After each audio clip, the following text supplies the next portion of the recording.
Instituto Mexicano del Transporte. ¿Qué tal? Buenas tardes, soy el maestro en Ciencias Juan Esteban Flores. Bienvenidos al seminario IMT. Les voy a impartir el siguiente tema, que es criterios de diseño para el dimensionamiento de estructuras de protección portuaria. La introducción. El dimensionamiento de cualquier obra civil, como nosotros sabemos aquí en el instituto y en cualquier despacho y consultoría, tiene que ver con varios aspectos, como es la planeación,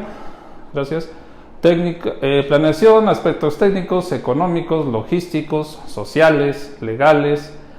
ecológicos, que actualmente han cobrado mucha auge, mucha importancia, entre otros. Todos estos tipos de aspectos son importantes desde el punto de vista para la ejecución correcta, funcional y económica del proyecto. En esta ocasión solamente me enfocaré en los aspectos que son principalmente de la ingeniería marítima, como lo son los técnicos, los logísticos y los funcionales. Dentro de esto y en el estado del arte, tenemos que desde 1976 se realizó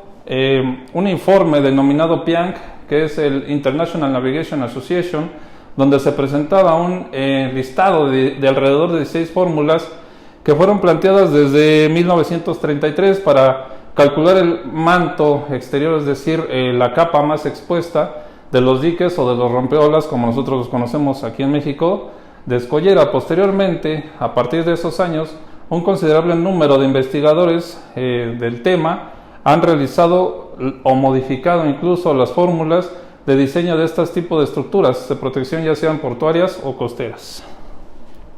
Aquí tenemos un ejemplo en la pantalla donde pues se enfocaban principalmente de inicio en calcular todas las partes geométricas e incluso los anchos de este tipo de estructuras, principalmente en un corte transversal, lo que es los anchos de las capas, principalmente el núcleo, de ahí secundaria y coraza, pero siempre partiendo de los elementos más grandes y más expuestos, en este caso de la coraza, y de ahí partimos con porcentajes, lo vamos a ver más adelante,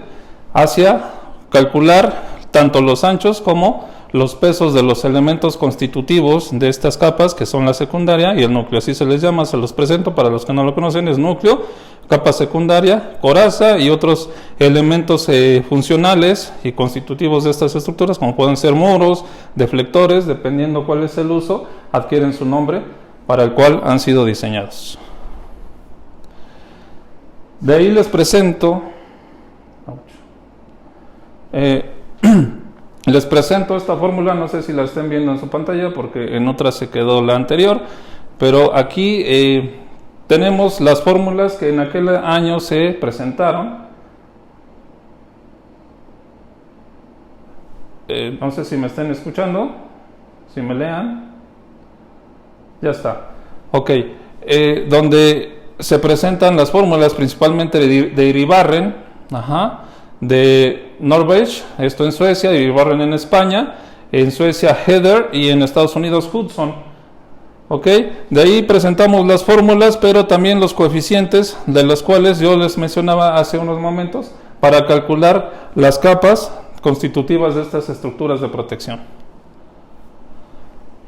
De entre todas estas fórmulas, hay algunas que sobresalieron de manera muy notable por la influencia que han tenido en la práctica de la ingeniería en todo el mundo. De esta manera nosotros ordenamos cronológicamente las fórmulas más notables, entre las cuales tenemos, como se los presentaba hace unos momentos, Iribarren,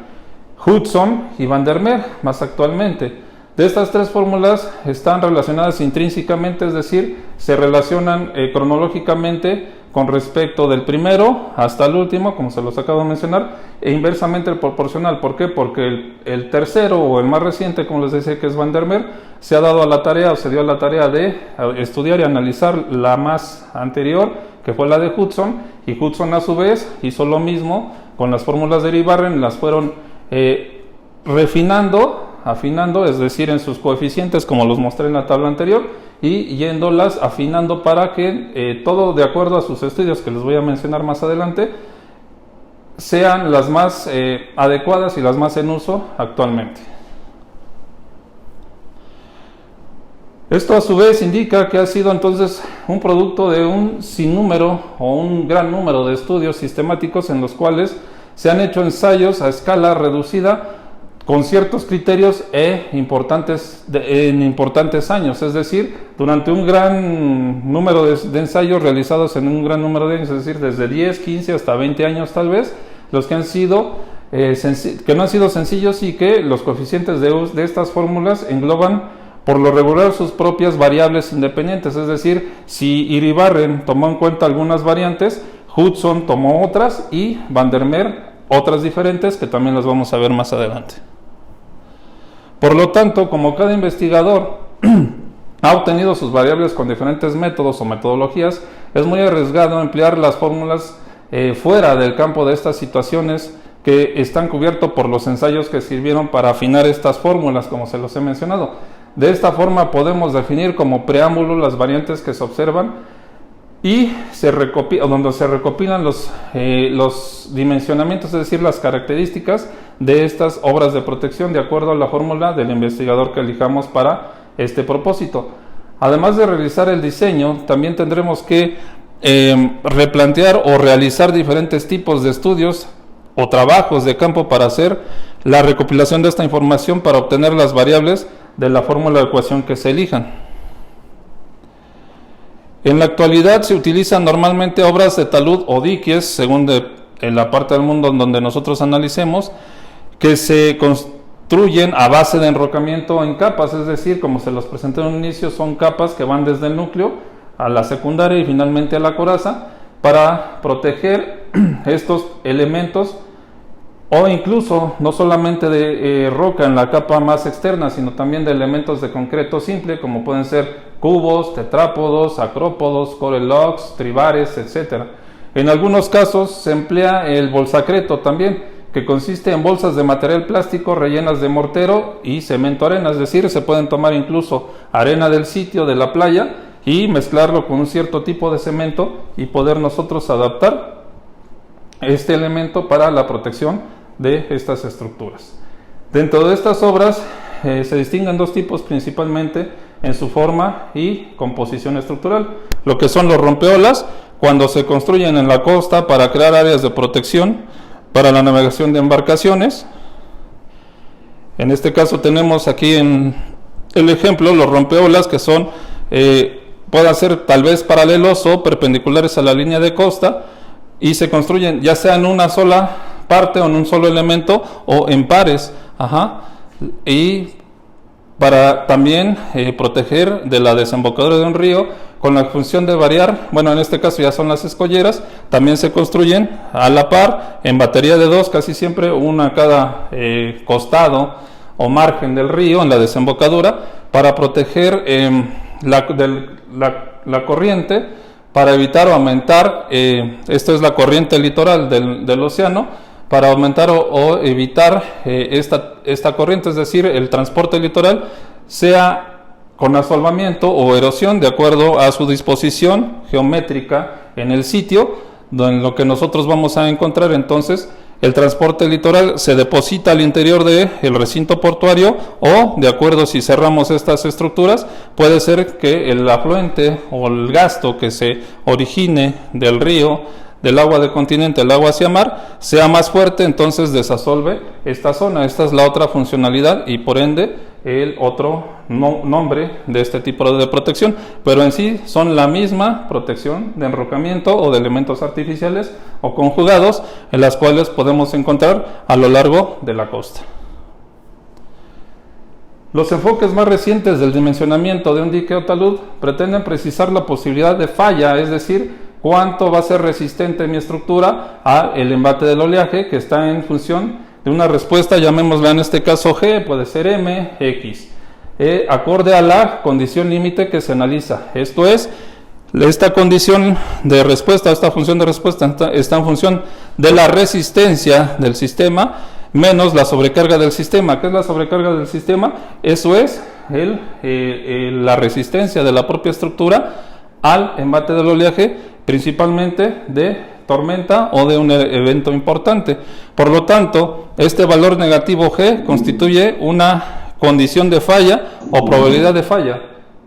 la cual está en función de que esta condición o esta función de respuesta sea menor o igual a 0. De ahí tenemos el efecto de las respuestas del modo de falla de una estructura, que se clasifican como sigue. El desplazamiento, erosión o fractura de los elementos de la coraza exterior o interior, es decir, de estas dos capas que puedan ser desplazadas o fracturadas en la zona ya sea interior o exterior, o incluso las dos, de la berma. También incluso, que es la berma, es esta parte funcional estructural de esta misma, de la cual sirve para aminorar el embate del oleaje sobre su cara expuesta al mar de esta estructura como tal, y que se pueden producir casi siempre como formas circulares, es decir, se va deslizando estas partes constitutivas de la estructura. También el rebase pleno del oleaje o remonte sobre la estructura por el talud, es decir, el run-up en inglés, o el rebase del oleaje. Las inestabilidades geotécnicas, esto es, los asentamientos del núcleo o del terreno natural, que pueden ser en las partes céntricas del corazón de estas estructuras. Y el movimiento o fractura del muro de la corona o el espaldón, es decir, de estas estructuras, también pueden ser que debido al embate del oleaje puedan desplazarse o incluso fracturarse en algunas partes, y también se deben analizar. De ahí, los criterios de dimensionamiento que tienen que ver con el cálculo directamente de los casos A y B, es decir, del deslizamiento y del rebase del oleaje, deben de ser calculados, mientras que los incisos C y D, que es decir, asentamientos y fracturas del espaldón, son más con aspectos constructivos o de estudios previos, es decir, antes de construir se debe de analizar este tipo de posibles fallas a estas estructuras. Los procedimientos del cálculo se aplican para el diseño de proyectos, aunque también es posible emplearlos para la revisión de obras ya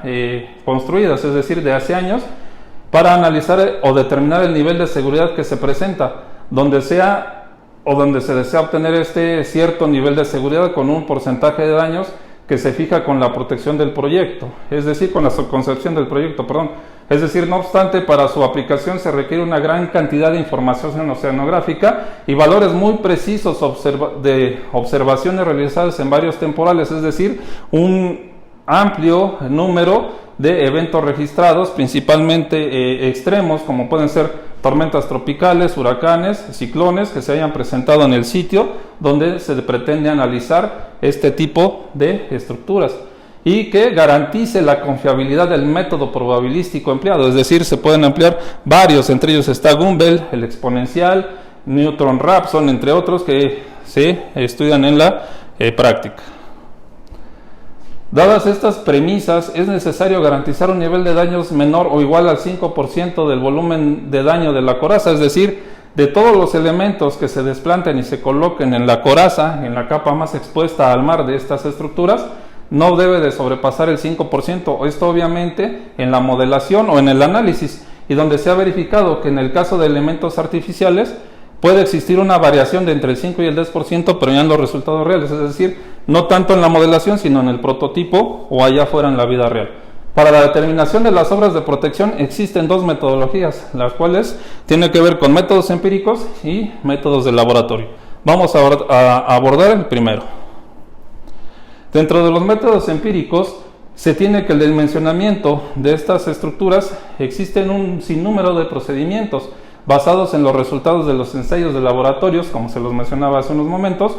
con modelos hidráulicos a escala, pero no obstante, estos estudios recientes realizados por el PIAN recomiendan fundamentalmente solo dos métodos o dos fórmulas que les mencionaba. En primer caso tenemos a Hudson, que ha sido empleado durante los últimos ya 40 años, a partir de los 70 más o menos, hasta la actualidad se sigue empleando con muy buenos resultados. Esta fórmula determina el peso del elemento como principal punto de partida del elemento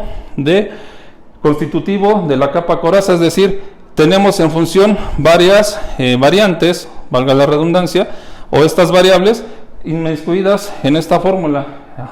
dentro de la cual se constituye o se calcula el peso o la masa del elemento, está en función de la densidad del agua, la altura de ola de diseño, el coeficiente de estabilidad, un coeficiente de trabación del elemento constitutivo de esta parte del rompeolas y el ángulo de lo que es el talud de la estructura con respecto a la horizontal. De ahí nosotros establecemos o tenemos que lo que les mencionaba hace unos momentos, que este daño no debe de estar más allá del 5% en una probabilidad de respuesta al oleaje. De ahí, una forma de expresar esta fórmula es a través del número de estabilidad también, es decir, cuántos elementos son estables para cierto tipo de altura de ola con respecto al diámetro nominal de los elementos que les digo que se calculan primero, el coeficiente de estabilidad y con respecto también al ángulo de esta estructura, es decir, ¿cuál es ese ángulo? Los taludes de reposo del material, que puede ser 2:1 o 1.51 para los ingenieros que me están escuchando que son de caminos, ahí también ustedes manejan ángulos o taludes de reposo. Nosotros de esta misma forma abordamos y tomamos en cuenta este tipo de taludes de reposo. El coeficiente que les decía es una medida del grado de susceptibilidad a sufrir daño a las daños o a las averías de la estructura, es decir, representado por el volumen del material desplazado, lo que les decía.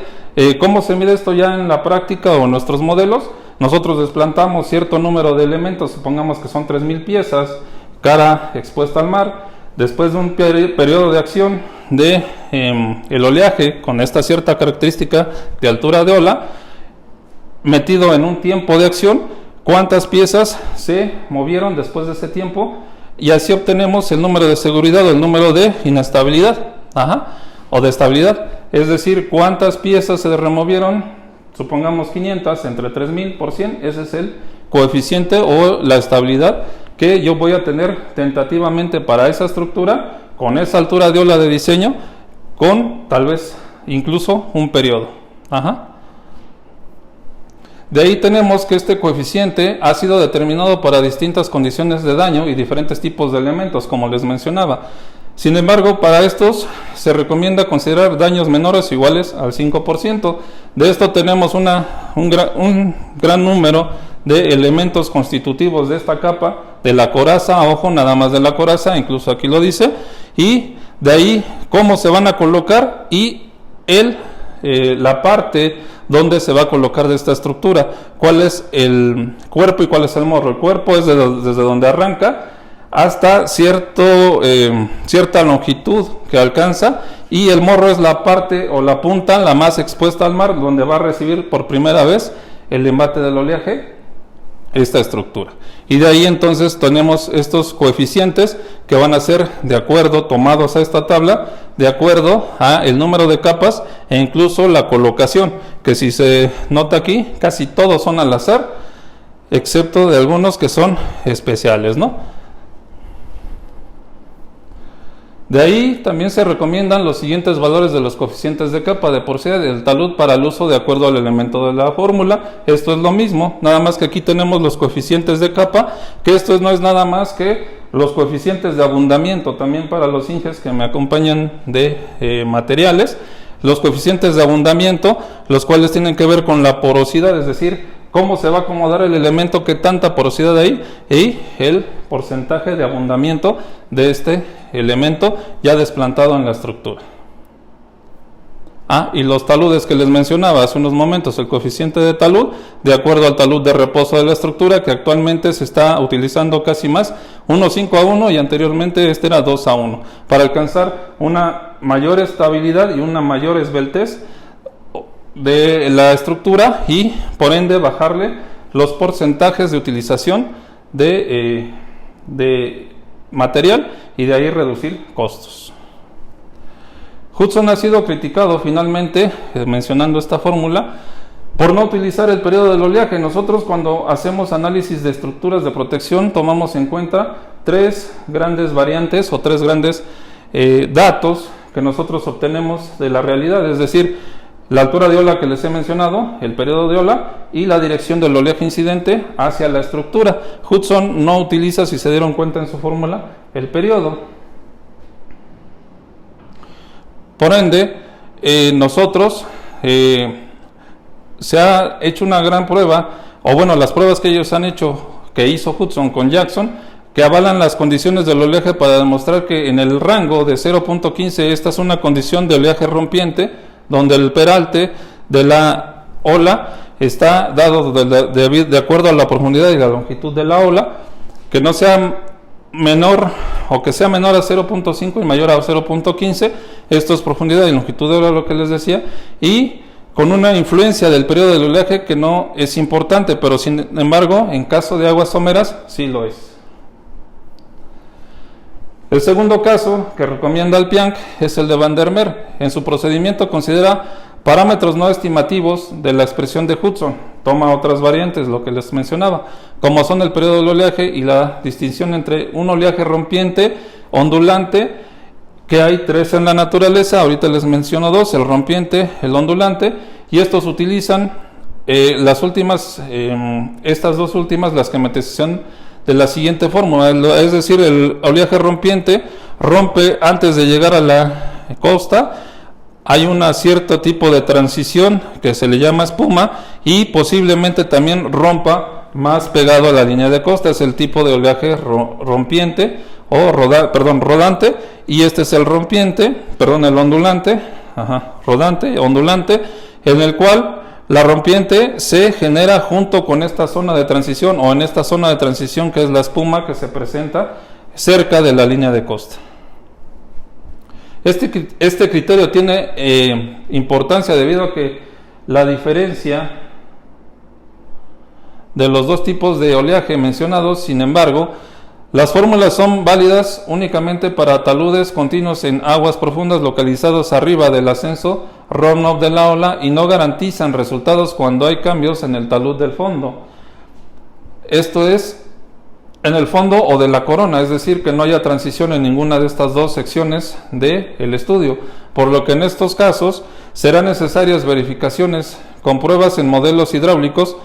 Sus expresiones utilizan el número de Irribarren como el parámetro del oleaje que toma en cuenta el periodo y la altura del oleaje. Esto es, un número de Irribarren normal toma en cuenta el talud de reposo de la estructura y una pendiente promedio, y el número de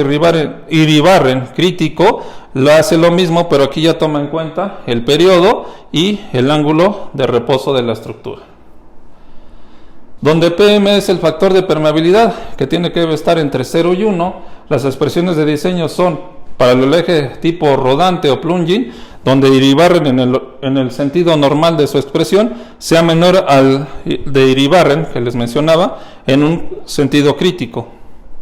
para lo cual tenemos esta fórmula, la cual también toma en cuenta, está en función de la altura de ola de diseño, el coeficiente de tamaño nominal de un elemento, el periodo y el número de Irribarren con respecto a una variante S, la cual es la sobrecarga del sistema, y el número de elementos constitutivos de esta capa o de esta zona a estudiar. Y para el ondulante hace lo mismo, si solamente observamos que hay una varianza con la cual aquí ya se obtiene con respecto a el talud de reposo. Sabemos que entonces, como se los mencioné, la sobrecarga del sistema, que es S, está en función del área erosionada de la sección transversal, y el dN es el diámetro nominal medio calculado de estos elementos, de los elementos constitutivos de la coraza. El Shore Protection Manual propone un método con formas simples para calcular el run-up en taludes sencillos, lisos y con corazas sin espaldón, recomendados por Van der Meer, en donde el run-up por encima, el ascenso del oleaje por encima del nivel estático del agua, dado por un run-up máximo, puede obtenerse con las siguientes fórmulas también. Entonces el run-up máximo está también en función de la altura de ola de diseño, con un coeficiente A por o multiplicado por el número de Irribarren normal, por así situarlo, y también está, cuando es mayor a 1.5, este número de Irribarren, entonces es un coeficiente B por este número de Irribarren elevado a otro coeficiente. Estos coeficientes los podemos encontrar aquí en esta tabla ABC, donde D también está en función del RONOT máximo y la altura de ola significante. ¿Ok? Para el nivel de excedencia del porcentaje del 0.001% o el 2, o incluso mayor a este, es decir, que sea más elevado, entonces da unos coeficientes diferentes a los primeros.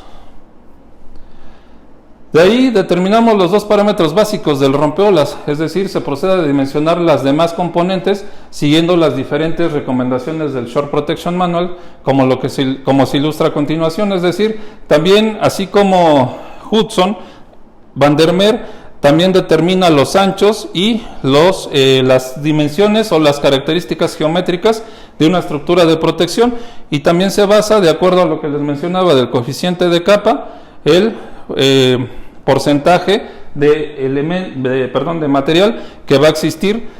partiendo principalmente de este tipo de elementos, de la coraza. Después se gradúa en una décima parte el peso de los elementos de la capa secundaria, y por ende también en un 200 hasta un 4000% el peso y tamaño de los elementos del núcleo. Hace lo mismo Van der Meer que Hudson. De ahí las expresiones complementarias de este tipo de dimensionamiento. Tenemos que para el ancho de corona también es el número de elementos por un coeficiente de estabilidad, está en función de el peso del elemento y dividido entre el peso específico del elemento, es decir, que nos va a dar ahí toneladas, ¿no? Entonces, y el espesor también tiene que ver lo mismo, nada más que ahora es para una longitud, no para un ancho. Es decir, este es el ancho y este es el ancho de la corona y este es el ancho de la capa. Es diferente. ¿Ok?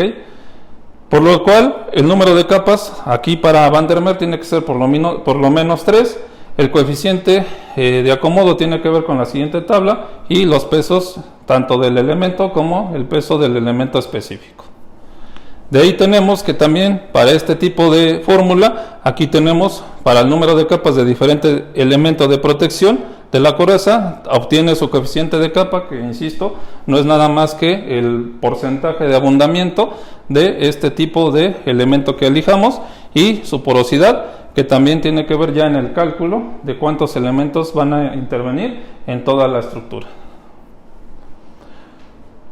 Una vez vistos los métodos empíricos, observamos que también hay métodos de laboratorio,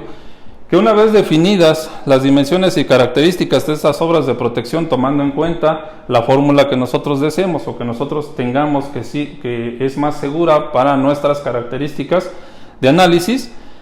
tenemos que tener también información oceanográfica, las condiciones del sitio, es decir,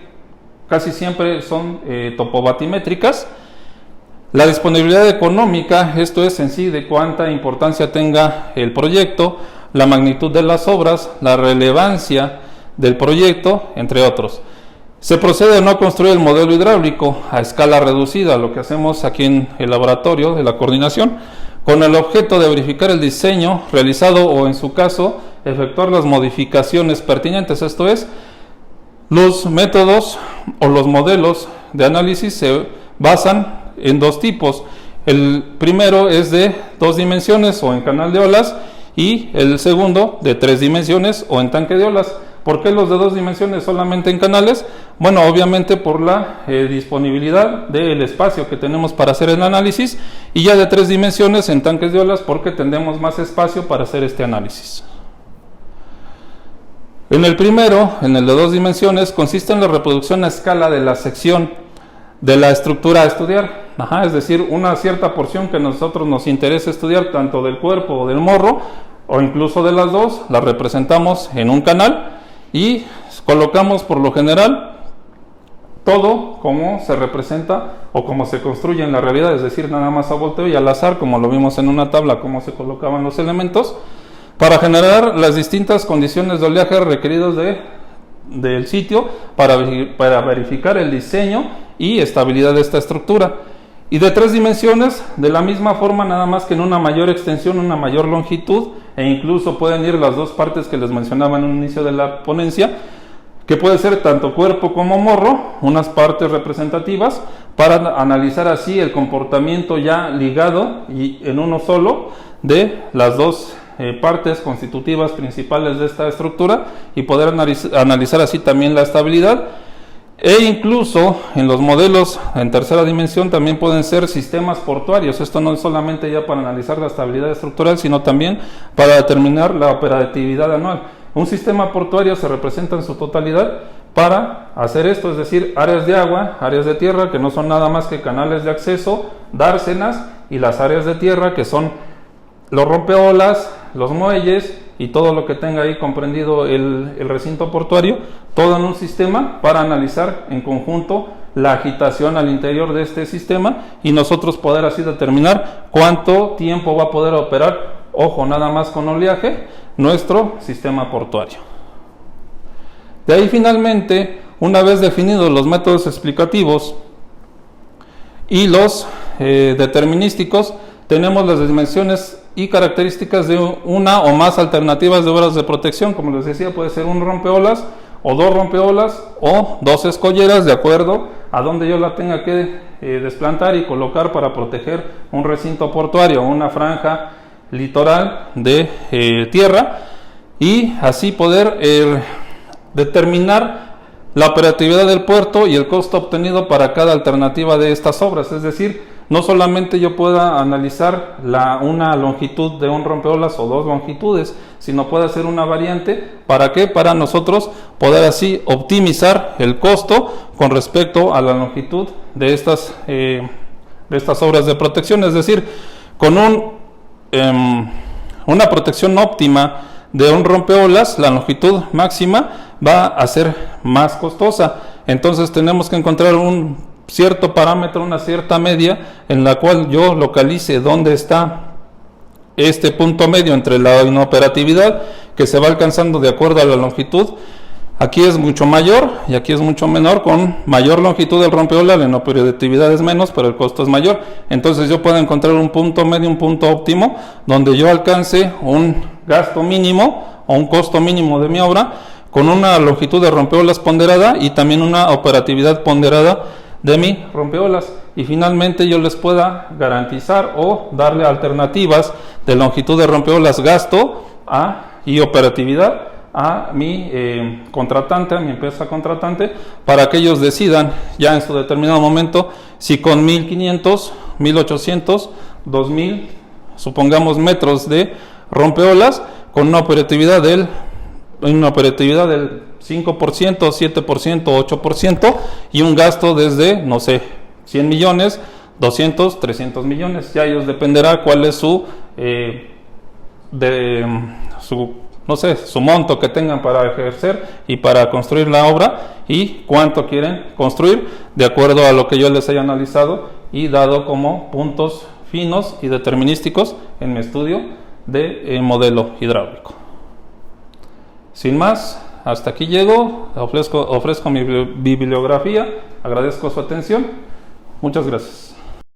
Instituto Mexicano del Transporte.